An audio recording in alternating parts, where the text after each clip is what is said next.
Nilalamang aralin sa video na ito ay pabula na pinamagatang ang Batang Paru-Paro. Ikalawa, ano nga ba ang pabula? At ang ikatlo, mga mahahalagang tanong at sagot ukol sa akda.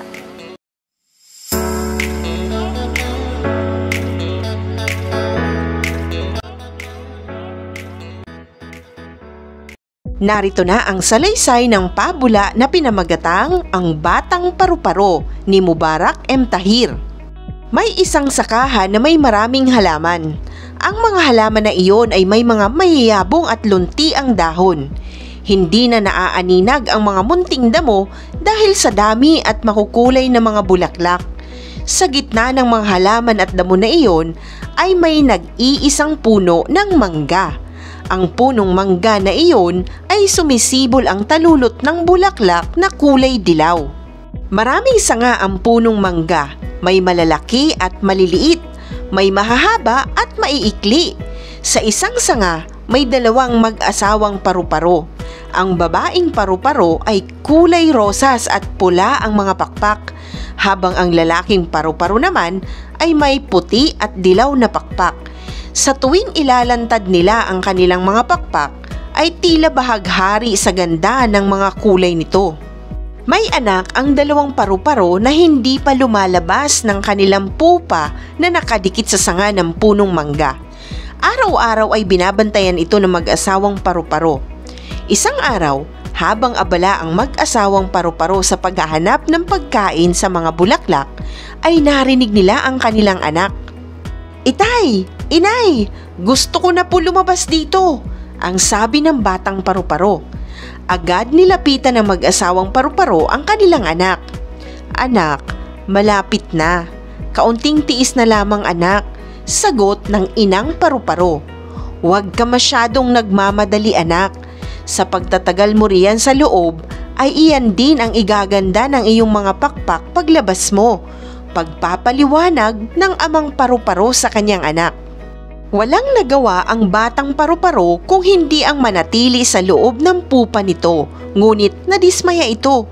Isang araw ay wala ang dalawang magulang ng batang paru-paro upang maghanap ng pagkain sa mga halamang may maraming bulaklak, kaya naiwan ang kanilang anak.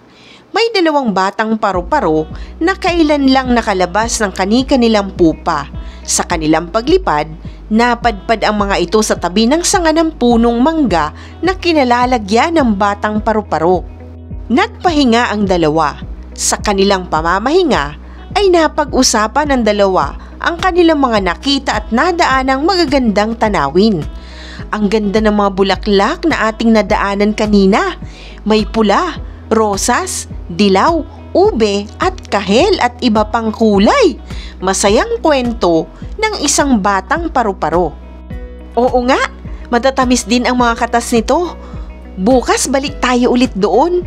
Puntahan din natin ang malawak na palayan sa tabi ng ilog," dagdag pa ng isang batang paru-paro. Hindi alam ng dalawang batang paru-paro ay may naririnig sila ng batang paru-paro na nasa loob ng pupa habang nag-uusap sila. Lalo itong naganyak na lumabas na sa kanyang pupa.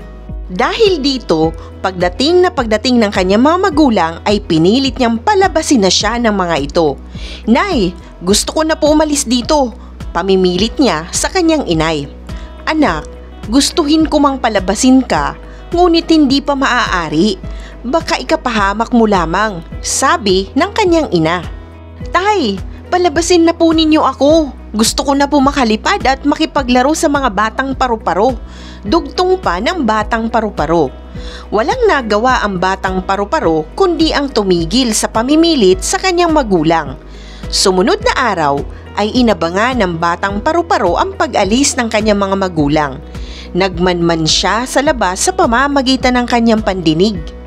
Maayos ang kanyang pagkakadikit sa kanyang kanang tainga sa bahay nito upang marinig niya ang pag-alis ng kanyang mga magulang. Nang makaalis ang kanyang mga magulang, ay marahan siyang gumalaw sa loob ng kanyang bahay kahit masikip. Nilakasan nito.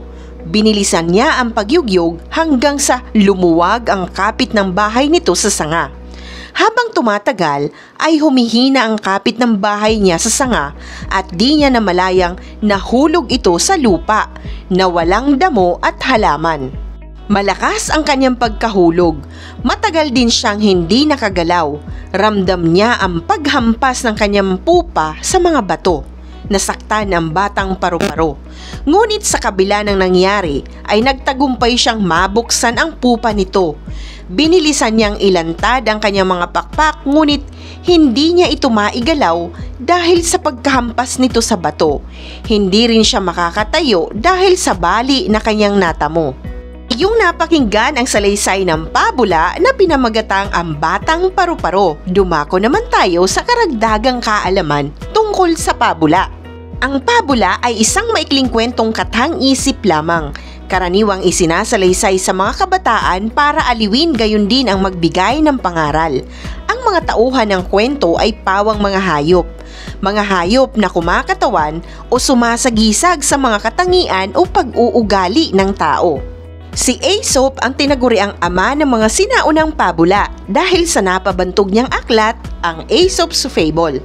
Itinuturo ng pabula ang tama, patas, makatarungan at makataong ugali at pakikitungo sa ating kapwa. Ang mga pabula ay lumaganap dahil sa magagandang aral sa buhay na ibinibigay nito. Dumako naman tayo sa mga mahalagang tanong at sagot ukol sa akda na ating binasa.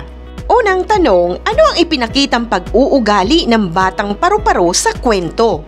Ang batang paru-paro ay nagpakita ng katigasan ng ulo, hindi pakikinig sa mga magulang, mainipin at kawalan ng pasensya. Sa pagpupumilit ng batang paru-paro na makalabas ng kanyang bahay kahit hindi pa napapanahon, dahilan upang mapahamak siya at lalo tuloy na hindi makalipad at makita ang magagandang tanawin na nais niya. Ikalawang tanong, paano naipakita ang pagsuway ng batang paru-paro sa kanyang mga magulang? Ipinakita sa pabula ang pagsuway ng batang paru-paro sa pamamagitan ng pagpilit nito sa kanyang magulang na siya'y palabasin na sa kanyang bahay. Nang hindi siya pinagbigyan ay gumawa siya ng paraan sa pamamagitan ng pagyugyog ng malakas sa kanyang bahay noong makaalis na ang kanyang mga magulang. Bagamat nagtagumpay ang batang paru-paro na makalabas, bigo naman siyang makalipad at makapasyal sa magagandang tanawin dahil sa natamo niyang pinsala sa kanyang sarili dulot ng pagkahulog. Ikatlong tanong, ibigay ang mga dahilan kung bakit naging suwail ang anak sa magulang. Mula sa pabula, ang batang paru-paro ay naging suwail sa mga magulang dahil sa mga sumusunod na dahilan. Una, naiinip siya sa loob ng kanyang bahay.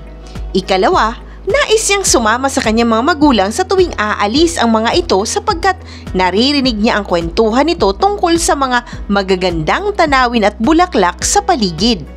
Ikatlo, lagi kasi siyang naiiwan ng kanyang mga magulang dahil naghahanap ang mga ito ng pagkain. Ikaapat, buhat nang marinig niya ang usapan ng dalawang batang paru-paro, lalong tumindi ang pagnanais niyang makita na ang itsura ng paligid. Isang mahalagang aralin muli ang iyong napanood. Maraming salamat sa panonood sa channel na Aralin sa Filipino. Huwag mag-atubiling mag-comment ng inyong tanong, suggestions o paglilinaw ukol sa aralin.